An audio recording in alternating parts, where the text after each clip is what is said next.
Bismillahirrahmanirrahim. Assalamualaikum warahmatullahi wabarakatuh. Alhamdulillah, nahmaduhu wa nasta'inuhu wa nastaghfiruhu wa na'udzu billahi min syururi anfusina wa sayyiati a'malina. Man yahdihillahu fala mudilla lahu wa may yudlil fala hadiyalah.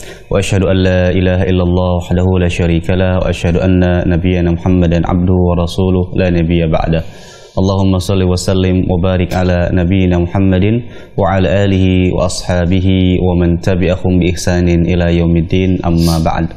Alhamdulillah, segala puji bagi Allah Subhanahu wa taala, dan kita bersyukur kepada Allah kita bisa kembali menemani Anda dalam program kajian rutin di setiap Sabtu pagi bersama guru kita Ustaz Syarul Fatwa Ilsi Hafizullah taala. Masih membahas tentang kitab 40 hadis wanita yang dikarang oleh Syekh Muhammad bin Shakir Asy-Syarif. Dan alhamdulillah, insyaallah di Sabtu pagi hari ini kita masuk di bab berikutnya, yakni tentang pakaian dan perhiasan. Yakni insyaallah kita akan lanjutkan di hadis yang ke-32, yakni tentang mengubah ciptaan Allah. Bagi para pemirsa Ahsan TV dimanapun Anda berada yang memiliki kitab terjemah, silakan kami persilakan untuk membuka di halaman 333. Sekali lagi, kami persilakan bagi para pemirsa Ahsan TV yang memiliki kitab terjemah untuk membuka di halaman 333. Insya Allah nanti Ustaz akan membahas hadis yang ke-32 sampai dengan berikutnya. Dan seperti biasa, kami juga memberikan kesempatan bagi Anda untuk bisa bergabung dalam segmen soal jawab. Bagi Anda yang bertanya secara langsung, silakan menghubungi kami di nomor 0813-1829-4352. Adapun bagi para pemirsa Ahsan TV yang ingin bertanya melalui layanan pesan singkat, silakan bisa mengirimkan pertanyaan-pertanyaan di nomor 0813-1445-5557. Kami harapkan bagi para pemirsa yang ingin bertanya disesuaikan dengan pembahasan kita di kesempatan pagi hari ini. Jazakumullahu khairan. Baik, kami persilakan dulu sebelum Ustaz memulai pembahasan di pagi hari ini, kita sapa beliau terlebih dulu. Assalamualaikum warahmatullahi wabarakatuh. Waalaikumsalam warahmatullahi wabarakatuh. Gimana Ustaz pagi hari ini kabarnya? Alhamdulillah. Baik, insyaallah kita lanjutkan pembahasan di pagi hari ini. Ustaz, kami persilakan pada Ustaz untuk memulai pembahasan. Falyatafaddal masykuran. Bismillahirrahmanirrahim. Assalamualaikum warahmatullahi wabarakatuh. Innal hamdalillah nahmaduhu wa nasta'inuhu wa nastaghfiruh wa na'udzu billahi min syururi anfusina wa min sayyiati a'malina. May yahdihillahu fala mudilla lahu wa may yudlil fala hadiyalah. Asyhadu an la ilaha illallah wahdahu la syarikalah wa asyhadu anna Muhammadan abduhu wa rasuluhu la nabiyya ba'dah. Yaqulullah tabaraka wa ta'ala, ya ayyuhalladzina amanu taqullaha haqqa tuqatih wa la tamutunna illa wa antum muslimun. Wa qala aidha ya ayyuhan nasu taqu rabbakumul ladzi khalaqakum min nafsin wahidah wa khalaqa minha zawjaha wa batha minhuma rijalan katsiran wa nisaa'a wattaqullaha alladzi tasaaluna bihi wal arham innallaha kana 'alaikum raqiba. Fa inna asdaqal hadis kitabullah wa khairal hadi hadi Muhammadin sallallahu alaihi wasallam wa syarrul umuri muhdatsatuha fa inna kulla muhdatsatin bid'ah wa kulla bid'atin dalalah wa kulla dalalatin finnar. Kaum muslimin yang dimuliakan Allah Subhanahu wa taala, kaum wanita apabila mereka mau kembali pada agama mereka, pada agama Islam, berpegang teguh dengan ajaran Islam, maka tentu ini adalah kebahagiaan dan keberuntungan bagi seorang wanita. Di tengah-tengah banyaknya kaum wanita yang berpaling dari agamanya, di saat banyaknya wanita yang tidak acuh dengan ajaran Islam, maka ketika kita kembali pada agama kita, kita berpegang dengan ajaran Islam, tentunya ini keutamaan. Tentunya kita akan mendapatkan predikat sebagai wanita-wanita yang salehah. Karena wanita yang salihah, fas-salihat qanitatun. Wanita-wanita yang salihah, kata Allah, adalah yang qanitat, yang dia tunduk taat kepada Allah, taat kepada suaminya dengan menjalankan perintah Allah, meninggalkan larangannya. Maka itulah wanita salihah. Hafizatun lil ghaib, yang dia menjaga kehormatan diri ketika suaminya tidak ada di rumah. Lalu ketika kita ingin kembali pada agama kita ingin mengamalkan ajaran ini, ajaran Islam, apa yang harus kita pelajari? Seorang wanita bisa mempelajari Quran dan hadis-hadis Nabi Sallallahu Alaihi Wasallam. Dan di antara hadis-hadis Nabi SAW adalah apa yang dikumpulkan oleh Syekh Muhammad Syakir As-Sarif dalam bukunya 40 hadis wanita. Karena itu kaum muslimin, wanita muslimah dimanapun Anda berada, ikuti terus kajian ini, karena ini akan memberikan kebaikan bagi diri kita dan juga bagi kaum muslimin secara umum. Hadis ke-32, penulis rahimahullah mengatakan, Babu tahrimi tagyiri khalqillahi lil husni wa zinah. Bab haramnya merubah ciptaan Allah Subhanahu wa taala lil husni, dalam rangka mempercantik diri, wa zinah, dan dalam rangka menghiasi diri.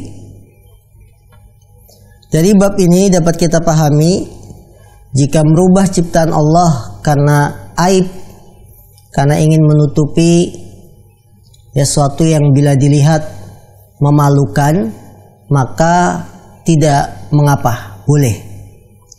Misalkan seorang terkena musibah kebakaran, kemudian tangan terbakar, kaki kebakar, wajahnya juga terbakar, sehingga harus untuk menutupi kejelekan karena musibah ini, maka dia operasi plastik merubah ciptaan Allah, boleh. Kenapa? Karena tujuannya bukan untuk cantik, bukan untuk berhias, tapi tujuannya hanya menyembuhkan. Tujuannya untuk menutupi aib, karena setiap orang kalau melihat tentu akan takut dengan bentuk muka kita yang kena kebakar, luka bakar dan seterusnya. Qala Abdullah bin Mas'udin, la'anallahu al-washimati wal mustawshimati wal mutanammisati wal mutafallijati lil husni al mughayyirati khalqallahi ta'ala. Mali la al'an man la'ana al-nabiyyu sallallahu alaihi wasallam wa huwa fi kitabillah wa ma atakumur rasulu fakhuduh.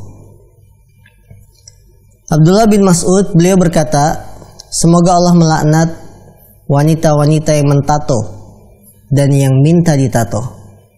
Wal mutanammisat, wanita-wanita yang mencukur bulu alis. Wal mutafallijat, wanita-wanita yang merenggangkan giginya. Lil husni, untuk cantik. Al mughayyirat, yang mereka semua itu adalah merubah-rubah khalqallah, ciptaan Allah Subhanahu wa taala. Mengapa aku tidak melaknat orang yang Nabi sudah melaknat?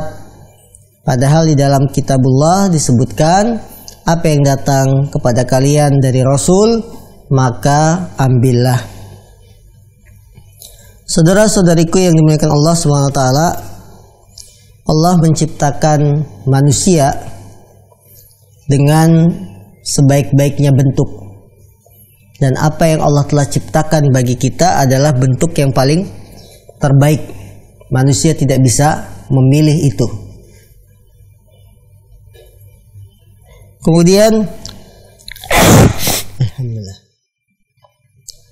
apa yang telah Allah ciptakan bagi kita berupa kodrat laki-laki, kodrat wanita, ini semuanya tidak bisa dirubah-rubah lagi.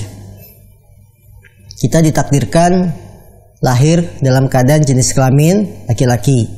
Ada yang dilahirkan di jenis kelamin wanita. Semua ini harus diterima.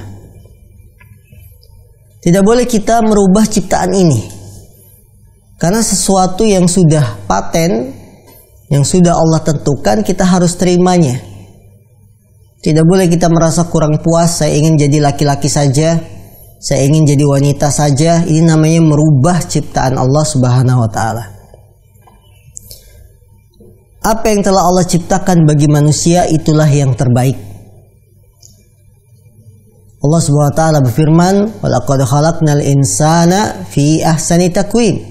Dan telah kami ciptakan manusia itu fi ahsani taqwim, dalam bentuk yang paling baik, paling bagus. Coba kaum muslimah yang dimuliakan Allah Subhanahu wa taala, kita perhatikan diri kita.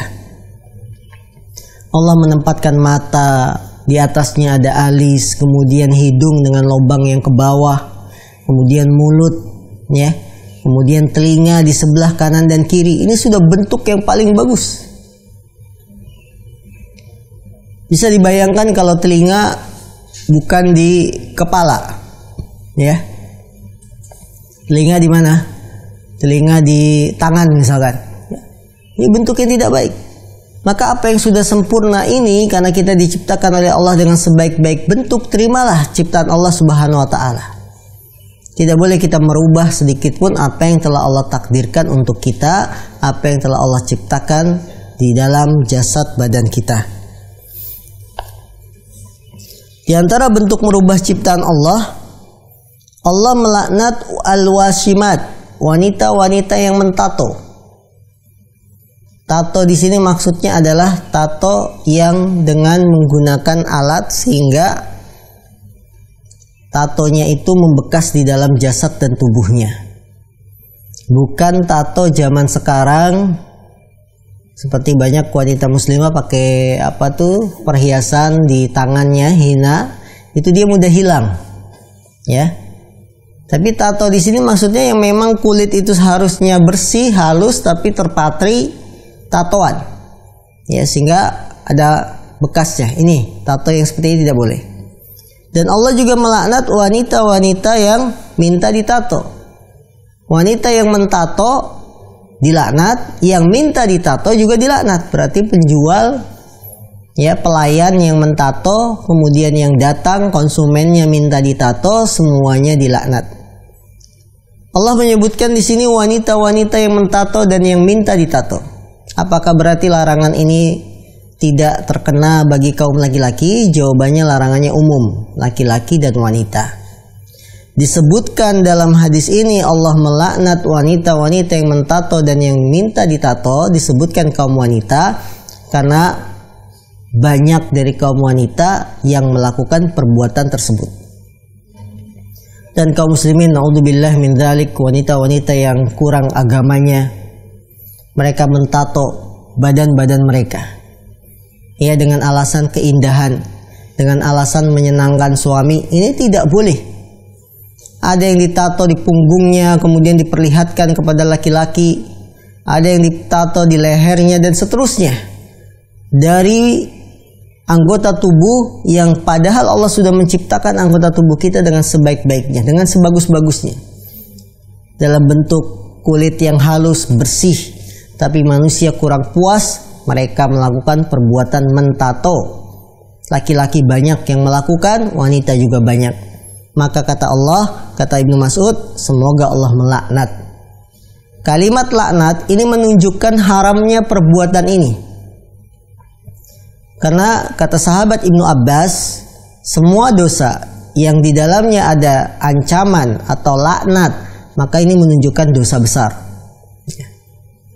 Karena itu jasa-jasa yang menawarkan tato dengan tarif sekian, paket sekian, tutuplah, ya. Harus dihentikan usahanya. Kalau mau usaha, jadikan usaha jasanya bukan mentato, tapi apa? Menghilangkan tato. Nah, jadi kalau ingin taubat, karena dulu saya punya usaha mentato orang, sekarang taubat dengan membuka jasa menghilangkan tato yang permanen, ya, membuat jasa seperti itu. Ini nggak boleh kita seperti itu, dan tidak boleh kita pula meminta tato, minta ke orang, kita datang ke tempat khusus. Ini perbuatan terlaknat. Yang kedua, al-mutanammisat, wanita-wanita yang mencukur bulu alis mereka, ya. Bulu alis itu diciptakan oleh Allah sebagai bentuk yang sempurna, yang paling bagus. Akan tetapi banyak kaum wanita muslimah yang tidak puas dengan bentuk bulu alisnya, ya, tidak puas dengan rambut alisnya di atas sini, sehingga dicukur habis. Dibuatlah alis buatan dengan menggunakan pensil rias. Ya. Ada lagi yang menggunakan apa? Krayon gitu ya. Nah, ini tidak boleh. Baik itu dipotong habis full, gundul, kemudian dibuat sendiri, atau dipotong sedikit. Dan ini banyak kami jumpai, banyak kami melihat, terutama dalam acara pesta perkawinan. Tidaklah dalam pesta pernikahan kecuali pengantin perempuan alisnya sudah dicukur, tidak hanya ditambahkan. Kalau sekedar ditambahkan, ya, agar lebih hitam atau lebih indah, tidak ada masalah. Tapi yang menjadi masalah adalah ketika dicukur habis atau dipotong setengah sehingga dibentuk-bentuk. Ada yang kayak bentuknya kayak setan, ya, menakutkan, kayak ondel-ondel. Nah, ini bulu alisnya dipotong. Wanita-wanita semacam ini terlaknat. Mereka inginnya kan kelihatannya lebat, kelihatannya indah bulu alisnya. Padahal itu benar-benar melanggar larangan Allah SWT.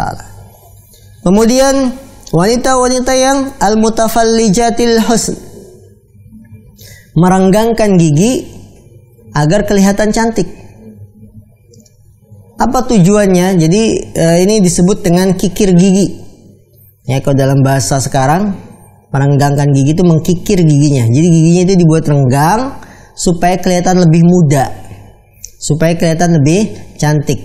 Ya, ini tidak boleh, karena termasuk perbuatan yang haram. Berbeda dengan behel. Behel itu apa? Kawat yang dipakai di gigi, tujuannya untuk merangsang supaya gigi yang tidak sama posisinya itu bisa sama. Atau seorang yang memiliki masalah pada gusinya sehingga membuat giginya semakin berubah-ubah, ini pakai behel. Itu tidak ada masalah karena dalam rangka menutupi aib. Bagaimanapun juga bentuk gigi seseorang, kalau maju ada 2 gigi lebih maju daripada gigi yang lain, ya, ini aib. Maka boleh memakai behel, tapi tidak direnggangkan. Kalau dengan sistem mengikir gigi, merenggangkan gigi, maka hal ini tidak boleh. Mengapa aku tidak melaknat orang yang Nabi SAW telah melaknat? Padahal dalam kitab Al-Quran, apa yang datang kepada kalian, ambillah, ya, dari Rasul, maka ambillah. Kaum muslimin yang dimuliakan Allah SWT, ketika kita berbicara merubah ciptaan Allah, ya, apa patokannya seorang itu merubah ciptaan Allah? Merubah ciptaan Allah patokannya setiap nas dalil yang melarang satu perbuatan itu berarti sudah dikatakan merubah ciptaan Allah. Jadi kalau ada dalil yang melarang perbuatan tersebut, maka itu disebut merubah ciptaan Allah. Mentato, ya, minta ditato, mencukur bulu alis. Kemudian apa lagi? Merenggangkan gigi. Ada lagi dengan memakai sepatu yang haknya tinggi. Jadi yang pendek kelihatan tinggi. Ini disebut merubah ciptaan Allah. Ya. Ada lagi apa? Menyambung rambut. Rambutnya yang pendek disambung dengan rambut buatan.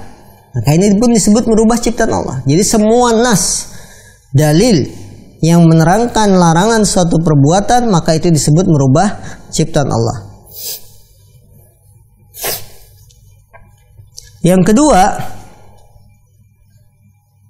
patokan merubah ciptaan Allah itu tidak termasuk kalau ada perbuatan merubah ciptaan Allah tapi diperintahkan. Merubah ciptaan Allah tapi diperintahkan dalam agama, ini bukan termasuk merubah ciptaan Allah. Ya, ini kebalikan kaidah pertama. Kaidah pertama disebut merubah ciptaan Allah itu kalau ada dalil yang melarang, maka itu disebut merubah ciptaan Allah. Sementara jika ada dalil yang membolehkan walaupun harus merubah ciptaan Allah, maka boleh. Contoh apa? Sunat. Sunat merubah ciptaan Allah nggak? Merubah. Ya, bentuk kelamin laki-laki saat lahir itu belum disunat. Kemudian dengan disunat kita menjalankan perintah agama, maka boleh walaupun di situ harus membuang daging, bukan dikatakan merubah ciptaan Allah karena diperintahkan dalam agama. Apalagi mencukur kuku, motong kuku. Terkadang bayi lahir kukunya panjang. Ini sudah bentuk lahirnya diciptakan seperti itu. Kemudian kita gunting kukunya. Apakah ini dikatakan merubah ciptaan Allah? Tidak, karena ada dalil yang membolehkannya. Kemudian yang ketiga, patokan disebut merubah ciptaan Allah itu ketika dia merubah ciptaan Allah dalam rangka lil husni. Apa? Dalam rangka cantik. Operasi plastik. Ya, wajahnya yang warna kulitnya warna gula Jawa. Kulit wajahnya warna gula Jawa. Kemudian dirubah operasi plastik jadi gula putih. Akhirnya antara wajah dengan leher nggak nyambung. Lehernya gula Jawa, wajahnya gula putih. Ini namanya disebut merubah ciptaan Allah karena untuk tampil cantik. Tidak boleh. Ya, apabila dia ingin tampil cantik dan seterusnya. Yang keempat, patokan merubah ciptaan Allah itu jika perbuatan tersebut dilakukan, maka akan benar-benar bersifat permanen merubah ciptaan Allah. Dengan operasi plastik permanen dia, putih selamanya. Padahal tadinya sawo mateng. Ya, maka kalau sifatnya bukan permanen, tidak ada masalah, boleh. Contoh wanita muslimah merebonding rambutnya. Apa itu rebonding? Rambut yang lurus dibuat keriting, keriting dibuat lurus. Ini bukan merubah ciptaan Allah karena sifatnya tidak permanen. Sifatnya hanya sementara. Paling 1 bulan yang tadinya lurus ya jadi keriting, maka akan kembali lurus lagi. Yang tadinya keriting jadi lurus, maka akan keriting lagi. Ini tidak permanen, maka boleh. Tapi yang sifatnya permanen, maka ini yang tidak boleh. Ya. Ini yang tidak boleh. Maka kaum muslimin dimuliakan Allah SWT, ini beberapa patokan seorang disebut telah merubah ciptaan Allah dengan 4 patokan ini. Baik, pelajaran yang bisa kita ambil dari hadis yang mulia ini.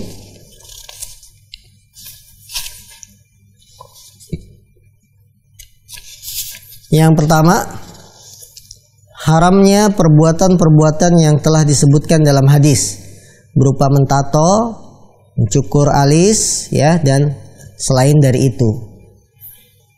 Kemudian yang kedua, bolehnya melaknat orang yang melakukan kemaksiatan seperti disebutkan dalam hadis. Kalau kita melihat orang yang mencukur alisnya, wanita mencukur alisnya, kita boleh melaknat. Semoga Allah melaknat wanita-wanita yang mencukur alis. Tapi ini laknat secara umum. Laknat secara umum, bukan secara khusus. Kemudian yang ketiga, pelajaran yang bisa kita petik dari hadis ini, haramnya merubah ciptaan Allah. Ya, karena Allah telah menciptakan kita dengan sebaik-baik penciptaan, maka tidak boleh kita rubah sebagai bentuk syukur kita kepada Allah SWT, kecuali kalau kita ada aib. Aibnya apa? Misalkan giginya maju, ya, sampai kelihatan muncul, ini boleh diratakan. Atau aib apa begitu ya, ketika orang melihat akan takut, ya, misalkan apalah gitu ya, ini boleh kita lakukan perubahan dalam rangka menutup aib, maka ini dibolehkan. Yang keempat, pelajaran yang bisa kita petik di hadis ini, haramnya tolong menolong, saling membantu dalam kemaksiatan. Ya, kata Ibnu Mas'ud apa? Allah melaknat wanita yang minta ditato dan yang mentato. Jadi tolong menolong dalam maksiat dan dosa itu tidak boleh.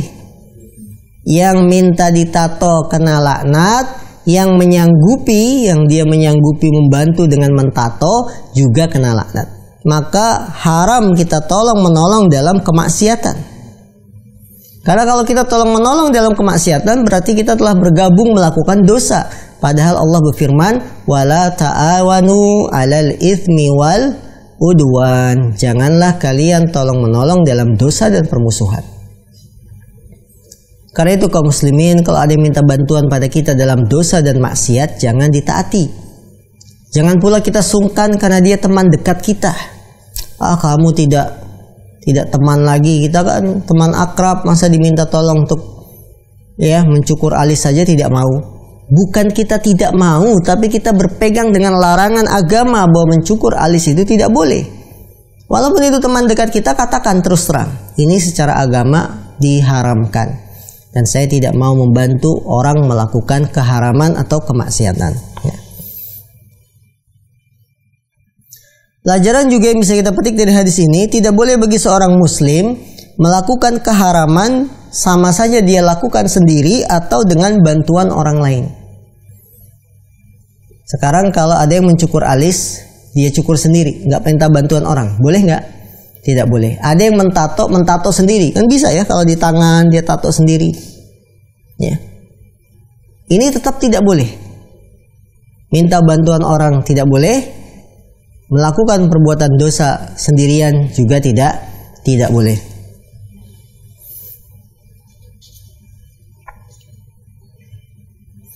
Kemudian pelajaran juga bisa kita petik dari hadis yang mulia ini, keutamaan sahabat Ibnu Mas'ud, ya, yang mana dia berpegang dengan aturan syariat dan beliau berdalil dengan Al-Quran dan Sunnah. Wa ma atakumur rasul fakhudhuh. Kemudian la'anallah al-wasimat wal mustausimat.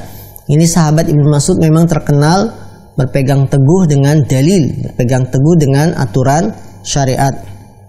Kemudian pelajaran juga yang bisa kita sebutkan dalam hadis ini, penghasilan yang didapat dari mencukur alis, dari mentato, merenggangkan gigi adalah penghasilan yang haram. Karena ada hadis yang lain berbunyi, innallaha idza harrama syai'an harrama thamanahu. Sungguhnya Allah bila mengharamkan sesuatu, maka Allah pun mengharamkan upah atau hasil yang didapat. Karena itu usaha-usaha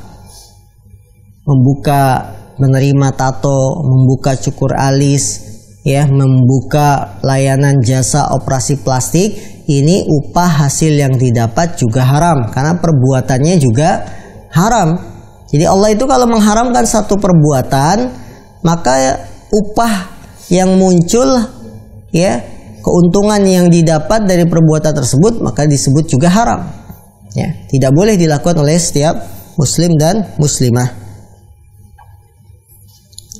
Kemudian pelajaran terakhir dari hadis ini, tidak boleh kita mengajarkan perkara-perkara yang haram. Misalkan cara mentato diajarkan, cara cukur alis, ya, tidak boleh seperti itu. Karena itu sama saja kita melariskan keharaman, padahal Allah mengatakan tidak boleh, sementara kita mengajarkan. Ini menunjukkan membolehkan. Ya. Nah, hadis kedua, babu man nisa'i min lubsi thiyabid dayyiqatil lati tasif awir raqiqatil lati tashif awil qasiratil lati la tuwaril jisma kullah wa min tadkhimis sya'ri fawqa ra's wa tahrimu dzalika alaihin. Bab wanita dilarang memakai pakaian yang sempit yang membentuk lekuk tubuh atau yang tipis yang menampakkan warna kulit, atau yang pendek yang tidak menutupi badan semuanya, dan juga termasuk mengumpulkan rambut di atas kepala, ya, di konde, di kuncir atas, dan haramnya perbuatan tersebut. An Abi Hurairah radhiyallahu taala anhu qala Rasulullah sallallahu alaihi wasallam, sinfani min ahlin nar lam arahuma, qaumun ma'ahum siyatun ka'adnabil baqar yadribuna bihan nasa wa nisa'un kasiyatun ariyatun mumilatun ma'ilat ru'usuhunna ka'asnimatil bukhtil ma'ilah la yadkhulnal jannata wa la yajidna rihaha fa inna ru'usahunna rihaha la yujadu min masirati kadza wa kadza. Dari sahabat Abu Hurairah, semoga Allah meridhoinya, dia berkata, Rasulullah SAW bersabda, ada dua golongan termasuk penghuni neraka yang aku tidak pernah melihat.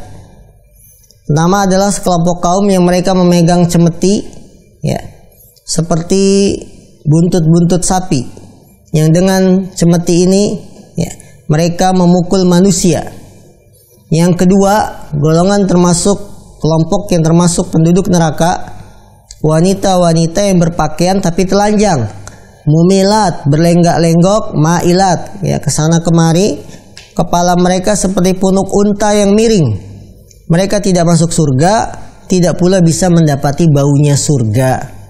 Padahal baunya surga bisa didapati dari jarak sekian dan sekian. Saudara-saudariku yang dimuliakan Allah Subhanahu wa taala, pakaian itu adalah nikmat dari Allah kepada kita. Pakaian itu nikmat dari Allah kepada kita. Fungsi pakaian, satu, pakaian berfungsi menutupi aurat. Maka kalau ada jenis pakaian, baik bentuknya atau bahannya yang tidak berfungsi menutupi aurat, maka dia bukan pakaian walaupun pakai baju. Jadi fungsi pakaian satu apa? Menutup aurat. Jadi kalau ada bentuk model pakaian tidak menutup aurat, disebut pakaian bukan? Bukan. Kedua, fungsinya pakaian adalah melindungi badan dari terik panas cuaca. Cuaca panas, cuaca dingin, itu pakaian. Dan yang ketiga, pakaian itu dipakai untuk perhiasan, ya, agar tampil cantik, tampil ganteng, ya. Nah ini. Maka kaum muslimin yang dimuliakan Allah SWT, pakaian kita ini punya tiga fungsi ini. Jangan fungsi pakaian cuma dinilai dari satu, untuk kecantikan saja, untuk perhiasan. Jangan. Karena kalau kita pahami pakaian itu sebagai bentuk perhiasan, kecantikan, kegantengan saja, maka kita tidak akan mengindahkan norma-norma Islam bahwa pakaian itu harus menutup aurat dan lain-lain. Ada pakaian cantik tapi menampakkan aurat. Ini bukan pakaian dalam Islam, ya. Bukan pakaian dalam Islam. Maka wanita muslimah dimanapun Anda berada, wanita muslimah ketika berbusana, dia harus memperhatikan syarat-syaratnya. Di antaranya Nabi menyebutkan ada dua golongan, dua kelompok yang mereka termasuk penghuni neraka. Di antaranya adalah wanita-wanita yang berpakaian tapi telanjang. Kenapa Nabi menyebutkan mereka berpakaian tapi telanjang? Karena pakaiannya tidak sesuai aturan agama. Contoh, ketat. Bajunya ketat membentuk lekuk tubuh. Wanita itu kan punya lekuk-lekuk tubuh. Kalau ketat, lekuk tubuhnya akan kelihatan, akan menonjol. Dan ini akan mengundang fitnah bagi kaum laki-laki. Ya. Dan secara kesehatan baju ketat saja itu tidak baik, ya. Baju ketat secara kesehatan tidak bagus. Ya, ini berlaku bagi laki-laki atau wanita, baju ketat tidak boleh. Kadang-kadang kaum laki-laki juga gaya pakai celana pensil. Ya, yang masukin kakinya aja harus pakai kantong kresek. Saking sempitnya. Nah, itu nggak bagus secara kesehatan, ya. Celana pensil gitu ya, masukin kaki aja itu harus pakai bantuan kantong kresek supaya licin. Ya, kelihatannya modis, kelihatannya gaya. Nggak ada gaya-gaya kalau menyalahi aturan syariat. Jadi baju ketat juga tidak boleh. Ya, kelihatannya apa? Maco. Nah, nggak ada maco-macoan kalau itu melanggar aturan syariat. Cuma kalau laki-laki kan lebih ringan karena dia auratnya dari pusar sampai lutut. Kalau wanita semua badannya itu aurat. Maka kalau wanita pakai bajunya ketat, ini akan menonjolkan bentuk-bentuk tubuhnya. Kedua, contoh berpakaian yang tidak mengikuti aturan, pakaian tapi telanjang, berpakaian dengan bahan-bahan yang tipis, menerawang sehingga menampakkan kulitnya kelihatan. Ya. Pakaian yang tipis menerawang, menampakkan aurat, tentu akan mengundang fitnah. Laki-laki akan melihat, Tidak boleh bagi wanita muslimah menampakkan auratnya di hadapan orang umum. Ya, menerawang tipis. Contohnya apa? Pakai bajunya terbuat dari jas hujan yang 10 ribuan. Tahu jas hujan 10 ribu? Yang tipis, ya. Tidak boleh. Ini namanya menerawang. Karena itu wanita muslimah bila sholat di rumah pakai mukena, ruku, pilih bahannya yang tidak menerawang. Jangan putih yang kemudian menampakkan bagian celana dalamnya dan seterusnya. Ya. Maka wanita muslimah ketika memilih busana pun pilihlah bahan-bahan yang memang tebal, bukan yang tipis.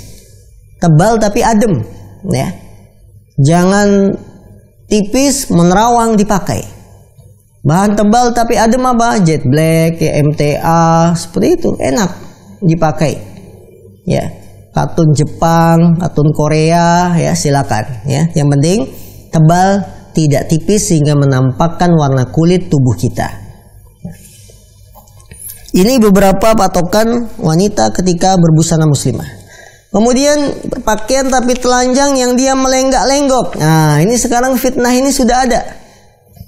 Penjual-penjual gamis perempuan, gamis akhwat wanita, itu menjadikan modelnya itu berlenggak-lenggok, bahkan divideokan.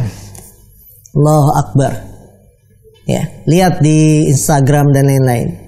Yang jual khimar aja wanita harus gaya. Muter-muter supaya kelihatan khimarnya kena angin melayang-layang. Atau pakai cadar kupu-kupu, butterfly. Sehingga ketika pakai cadar butterfly seolah-olah ada kupu-kupu di atas matanya. Ini tidak boleh melenggak-lenggok. Itu kenyataan. Orang yang membuat produsen baju-baju kemudian mempromosikan, mengiklankan iklannya dengan model yang dibuat berlenggak-lenggok. Jalan sambil muter-muter, kelihatan bahannya ini halus, bahannya jatuh. Allahu Akbar. Ini kenyataan yang menyedihkan bagi wanita muslimah. Mereka dilihat oleh orang-orang umum, dilihat laki-laki tersebar videonya dalam rangka melariskan dagangannya, tapi dengan menerjang larangan Allah. Wanita yang berlenggak-lenggok, ya. Ini. Kemudian kata Nabi berikutnya, wanita ini sudah berpakaian tapi telanjang, berlenggak-lenggok, ditambah lagi kepala-kepala mereka bagaikan punuk unta yang miring. Tahu punuk unta? Seperti ini, ya. Punuk unta seperti itu. Kemudian di atasnya itu seperti itu. Ada rambut yang dikumpulkan kuncir atas. Ya, ini. Pakai konde, pakai apa lagi? Pakai jilbab tapi kelihatan muncungnya di atas. Nah, maka wanita kalau ingin kuncir jangan di luar, di dalam rumah, di depan suami. Mau keramas, kuncir dulu. Mau masak, kuncir karena keringetan kan kalau masak. Tapi kalau di luar rumah tidak boleh seperti itu. Mereka wanita-wanita yang semacam ini kata Nabi la yadkhulul jannah. Mereka tidak masuk surga dan tidak mencium baunya surga, padahal baunya surga bisa didapati dari jarak sekian dan sekian. Baik, penjelasan hadis ini lebih lengkap kami jelaskan di pertemuan berikutnya insyaallah taala. Kemudian kami beri kesempatan untuk interaktif pada kesempatan pagi ini. Silakan. Baik, jazakallahu khairan atas penjelasan dari Ustadz di hadis yang ke-32 dan di hadis yang ke-33. Baik, tiba saatnya kami berikan kesempatan bagi Anda para pemirsa Ahsan TV untuk bisa bergabung dalam segmen soal jawab. Bagi Anda yang ingin bertanya secara langsung silahkan menghubungi kami di nomor 0813 18294352. Bagi Anda yang bertanya melalui layanan pesan singkat silahkan bisa mengirimkan pertanyaan di nomor 0813 14455557. Baik, sambil kita menunggu penelpon dari pemirsa sudah ada beberapa pertanyaan yang sudah masuk Ustaz. Yang pertama dari hamba Allah tidak menyebutkan nama. Assalamualaikum warahmatullahi wabarakatuh. Ustaz, mohon penjelasan dari Ustaz terkait tentang fenomena adanya perubahan kelamin yang ramai terjadi saat-saat ini Ustaz, tentang salah satu atlet di Indonesia dan bagaimana pandangan syariat tentang masalah ini Ustaz. Baik. Saudara-saudaraku yang dimuliakan Allah Subhanahu wa taala, perubahan kelamin kalau dilakukan dengan sendirinya Ya, dia sudah jelas kelaminnya laki-laki atau wanita, kemudian dia rubah dari wanita jadi laki-laki, laki-laki jadi wanita, maka ini bentuknya hukumnya haram. Namun ada yang disebut perubahan kelainan kelamin, ya, ada kelainan hormon atau kelainan apa sehingga dia itu tidak jelas dia itu laki-laki atau perempuan, ya. Atau ada yang disebut khunsa muskil, dalam syariat ada disebut khunsa muskil, orang yang memiliki kelamin ganda. Nah, ini kelamin ganda, sehingga harus ditentukan statusnya, dia itu wanita ataukah dia itu laki-laki. Kalau sifatnya kelainan, ini di luar pembahasan kita. Merubah ciptaan Allah itu yang sudah jelas dia laki-laki dirubah jadi wanita, jelas dia perempuan kemudian berubah operasi kelamin jadi laki-laki. Ini yang tidak boleh, ini yang haram. Tapi kalau sifatnya kelainan, ada penyakit, kelainan hormon, kelaminnya ganda, ya, sehingga satu saat dia kelihatan wanita, satu saat dia kelihatan laki-laki, kelaminnya ganda, hormonnya ada masalah. Ini lain, ini kasus yang memang harus diselesaikan, harus diteliti. Kalau memang benar dia laki-laki, maka kelamin perempuannya dibuang, ya, dihilangkan hormon perempuannya, maka ini boleh, walaupun harus lewat operasi dan lain-lain, karena ini kelainan, penyakit. Beda dengan orang yang sudah jelas statusnya, dari lahir dia perempuan, begitu gede malu jadi perempuan, pengennya jadi laki-laki, kemudian operasi plastik, ini gak boleh.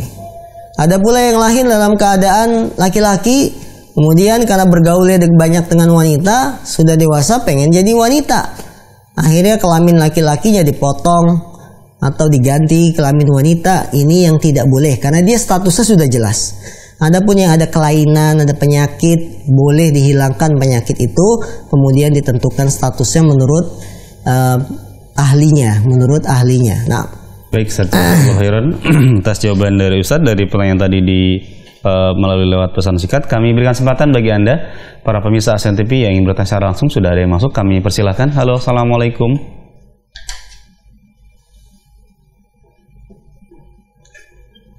Terputus? Ya, halo. Iya, halo, assalamualaikum. Dengan siapa, di mana Bapak? Dengan hamba Allah di Mesuji Lampung. Baik, dengan hamba Allah di Mesuji Lampung. Kami persilahkan pertanyaannya. Yang saya ingin tanyakan, bolehkah kita memakai celana menutupi mata kaki, Pak? Boleh, baik. Cukup itu saja, ya, Pak? Ya, itu saja, Pak. Baik, ya. Baik, terima kasih. Baik, terima kasih. Ditunggu jawaban dari Ustaz. Silahkan, Ustaz. Baik, dari saudara kami di Lampung, semoga Allah memberkahi Anda. Bolehkah laki-laki memakai celana menutupi mata kakinya? Kaum muslimin yang dimuliakan Allah, kita sudah sepakat menjadikan Nabi Muhammad sebagai teladan kita dalam berpakaian. Karena Nabi Muhammad adalah sosok laki-laki yang kita patut jadikan teladan, termasuk dalam hal bagaimana cara beliau berpakaian. Pakaiannya Nabi Muhammad, ya, bila memakai gamis, beliau memakai pakaian dengan tidak di bawah mata kaki.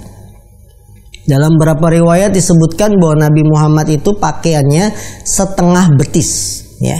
Betis yang beliau gamis yang beliau pakai setengah betis, artinya tidak melewati mata kaki.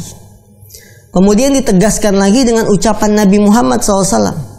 Nabi kita yang mulia, beliau mengatakan, ma asfala minal ka'baini fa finnari. Ma asfala minal ka'bain fa finnar. Apa yang berada di bawah kedua mata kaki, maka bagiannya neraka. Kemudian dalam hadis yang lain Rasulullah juga mengatakan, man jarra saubahu khuyala. Barang siapa yang menjulurkan pakaiannya di bawah mata kaki khuyala, dalam keadaan sombong, maka Allah tidak akan melihatnya dan dia mendapatkan siksa yang pedih nanti pada hari kiamat.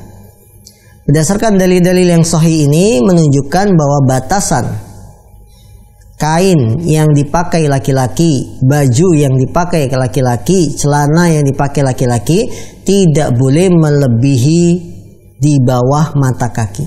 Harus di atas mata kaki, ya. Atau menyentuh sedikit mata kakinya tapi tidak menutupi, ya. Ini dibolehkan.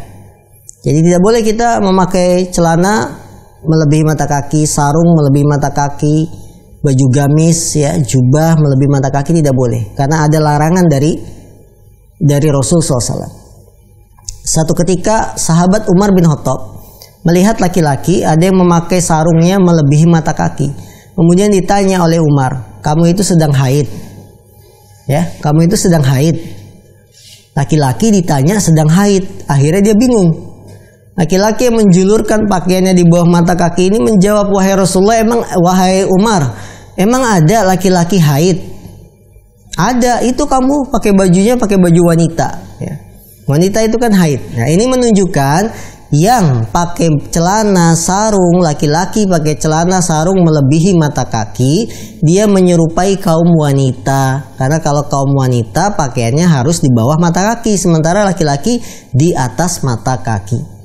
Tapi yang terbalik di zaman kita sekarang, laki-laki pakai celananya di bawah mata kaki. Apa yang disebut dengan model cut bray. Tahu cut bray? Nah itu celananya nyapu lantai. Sekarang laki-laki cut braynya celananya melebihi mata kaki, sementara wanita pakai celananya di atas mata kaki, bahkan lebih atas lagi. Ini zaman sudah terbalik. Yang harusnya wanita dalam Islam itu pakai baju di bawah mata kaki, tapi dia angkat bajunya tinggi-tinggi. Kaum laki-laki yang harusnya di atas mata kaki malah diturunkan celananya. Ini ya. Ini, maka tidak boleh kaum laki-laki memakai celana sarung melebihi kedua mata kaki. Nah, Khairan atas jawaban Ustaz. Ada sedikit tambahan Ustaz terkait dengan pakaian. Apakah ada batasan juga Ustaz? Tidak boleh melebihi siku Ustaz, kalau khusus pakaian. Untuk lengan baju, lengan pakaian, apakah ada larangannya melebihi tulang pergelangan tangan? Ya. Jawabannya tidak seperti larangan melebihi kedua mata kaki. Hadis-hadis ya yang mengatakan melebihkan tangan yang lebih dari tulang pergelangan ini hanya dibenci, tidak sampai haram. Ya, tidak sampai haram. Dan tidak ada hadis-hadis yang melarang tangan pakaian yang melebihi kedua tulang pergelangan maka bagiannya neraka. Tidak ada. Yang ada justru apa yang berada di bawah kedua mata kaki, maka dia bagiannya neraka. Dan perlu dibedakan dengan kaos kaki. Kalau kaos kaki itu kan dari bawah ke atas. Yang dilarang itu dari atas turun sampai bawah mata kaki, itu tidak boleh. Maka kalau kita pakai kaos kaki boleh menutupi mata kaki ya dan lain sebagainya. Nah, baik, jazakallahu khairan atas jawaban Ustaz dari pertanyaan hamba Allah tadi di Mesuji. Sudah ada telepon yang masuk kembali, kami persilakan. Halo, assalamualaikum. Assalamualaikum. Waalaikumsalam warahmatullahi wabarakatuh. Dengan siapa, di mana Bapak? Bapak Adi Timlahan Kota Pekanbaru Riau. Pekanbaru Riau, baik Pak Adi. Silakan pertanyaannya Pak Adi. Saya mau tanya gini Pak Ustaz. Baik. Saya ini sakit gemetaran. Jadi setelah itu saya nggak bisa mengerjakan sholat. Apalagi berjemaah sendiri aja nggak bisa. Setelah itu saya mendengar ada kalung kesehatan dari BTPTP itu. Saya beli, saya pakai. Setelah itu hilang, dapat saya berjemaah dan dapat saya mengerjakan salat sendiri. Jadi apa hukumnya kalau saya memakai kalung itu?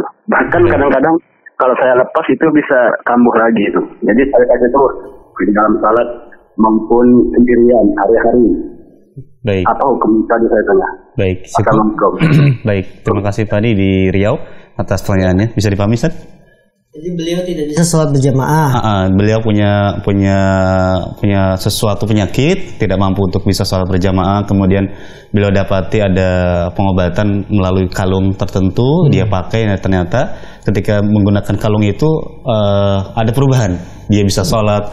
Kemudian ketika dia lepas, ternyata dia kembali lagi tidak bisa sholat. Bagaimana hukumnya dengan kalung itu, Ustaz? Baik, kalung-kalung pengobatan atau cincin pengobatan atau kopiah pengobatan, maka harus ditinjau dari dua sisi. Sisi pertama, sisi secara ilmiah, sisi secara ilmu pengobatan atau ilmu kedokteran. Apakah kalung-kalung ini sudah melalui penelitian para ahli pengobatan, para tim dokter, bahwa ada hubungan antara kalung dengan penyakit. Ya, ini perlu diperiksa, perlu diteliti lagi. Karena kalau kita mengambil satu sebab untuk dijadikan penyembuh penyakit, itu harus teruji secara klinis, teruji secara medis. Tidak boleh kita hanya mengambil sesuatu untuk dijadikan penyembuh tapi tidak teruji secara klinis. Misalkan ada orang yang menyembuhkan penyakit dengan telur. Nah, secara ilmu kedokteran, ilmu pengobatan, telur dengan penyakit di badan itu nyambung nggak? Ya, ini yang perlu diteliti. Begitupun kalung pengobatan, kita punya penyakit, antara kalung dengan penyakit kita itu nyambung nggak? Hanya sekedar dipakai, ya. Jadi jangan berkatakan bahwa ini sebagai pencegahan penyakit dan lain-lain, tidak. Orang mencegah penyakit itu kan harus dilakukan sebabnya, bukan hanya dipakai, betul kan? Sekarang kalau ada, kita punya anak, kita bawa ke dokter karena sakit. Dokter ngasih resep obat atau ngasih obat ini dimakan 3 kali sekali. Kemudian obat dari dokter ini kita gantung saja jadikan kalung di anak. Sembuh nggak itu penyakit anaknya? Ya kita berobat nih ke dokter, dikasih resep. Pak, ini obatnya ada 3, yang ini dimakan 2 kali sekali, ini 3 kali sekali. Ya kemudian obatnya dimakan setelah makan nasi. Tapi kita tidak lakukan itu, tidak diminum obatnya, tidak dimakan, hanya obatnya digantung di leher.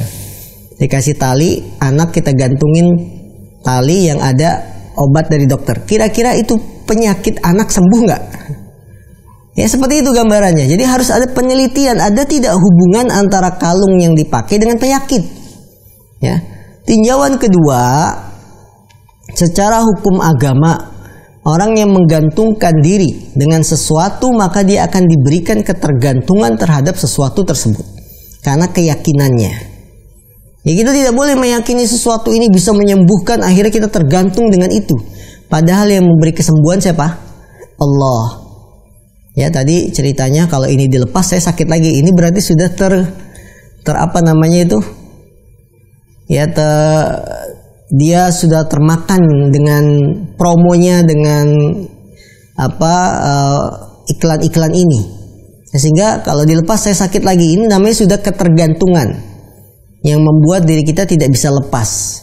Ini yang harus diperhatikan dalam menggunakan kalung pengobatan, cincin atau yang lain, bahkan sampai ada kopiah, tasbih dan lain-lain. Nah, Allah a'lam. Jazakallahu atas jawaban dari Ustaz dari pertanyaan dari Pak Adi tadi di Riau. Kita bacakan pertanyaan terakhir Ustaz di kesempatan pagi hari ini. Ustaz, bagaimana terkait dengan maraknya para wanita-wanita yang mewarnai rambut mereka dengan warna-warna yang sangat ngejreng sekali Ustaz. Apakah tinjauan syariat tentang masalah ini Ustaz? Taib, mewarnai rambut, ya. Rasulullah SAW membolehkan kita merubah warna rambut kita, tapi bukan dengan warna hitam. Ya, menyemir rambut tidak boleh dengan menggunakan warna hitam, karena warna hitam itu akan menipu. Orang yang tua akan kelihatan seperti muda karena tidak ada ubannya, padahal itu disemir. Ya. Rasulullah menganjurkan menyemir rambut, mewarnai rambut itu dengan katam, ya, hina, daun pacar. Ini karena nanti perpaduan daun pacar dengan katam itu akan membuat warna rambut seperti kekuning-kuningan atau kecoklat-coklatan, jingga, ya. Ini, tapi Rasulullah mengatakan apa? Wajtanibus sawab, wajtanibus sawad. Jauhilah warna hitam. Tidak boleh kita menyemir, mewarnai rambut dengan warna hitam. Berhubungan dengan kaum wanita yang mewarnai rambut, boleh dilakukan hanya di rumah, tidak boleh ditampakkan di luar rumah, hanya untuk suami. Ya, dibuat pirang begitu kan, kayak pengen jadi, misalkan istri kita pengen tampilnya kayak bule potan. Ya, dibuat pirang-pirang rambutnya boleh, tapi tidak boleh warna hitam ya. Nah, wallahu alam. Baik, jazakallahu khairan. Pertanyaan tadi sebagai penutup kita di kesempatan pagi hari ini, kami ucapkan jazakumullah khairan pada Ustadz yang meluangkan waktu di setiap Jumat dan Sabtu, dan kami ucapkan juga jazakumullah khairan pada seluruh pemirsa Ahsan TV yang telah menyimak tayangan kajian di pagi hari ini. Mohon maaf sekali lagi ada beberapa pertanyaan yang belum sempat kami bacakan karena memang tema-tema yang di pertanyaan-pertanyaan yang disampaikan tidak terkait dengan pembahasan kita di pagi hari ini. Kami ucapkan sekali lagi jazakumullah khairan. Kami atas nama kru yang bertugas di kesempatan pagi hari ini, maaf jika ada kekurangan. Kita tutup majelis ini dengan doa kafaratul majelis. Subhanakallahumma wa bihamdika asyhadu an la ilaha illa anta astaghfiruka wa atubu ilaik. Assalamualaikum warahmatullahi wabarakatuh.